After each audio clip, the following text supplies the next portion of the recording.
મને તો ખબર જ હતી ને આ બધી તારી મરજીથી થયું છે ને. મને તો જરાય નહોતું ગમતું, પણ શું કરું, બસ તું જીત પકડીને બેઠો હતો. હું બધું સમજુ છું. તે તો ના જ પાડી હતી કે રહેવા દે, આ ઘર જમાઈ બનવું સારી વાત નથી.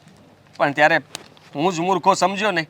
મને તો એમ હતું કે આ શાંતિથી ત્યાં આરામથી રહીશ, અને આટલો સારો બંગલો, આટલા પૈસાવાળા, તો જમાઈને માનપાન આપશે, સાચવશે.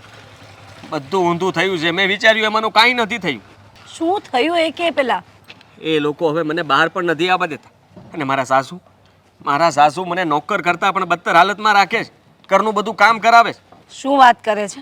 એટલે તને સાવ ગુલામની જેમ રાખે છે આ લોકો? તો અવાજ ઉઠાવને પણ.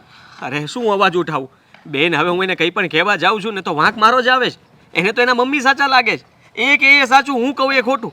મીરા ઉલટાની મારા પર ગુસ્સો કરે છે ને કહે છે કે માથે પડ્યા છો, કંઈ કામ ધંધો તો કરતા નથી.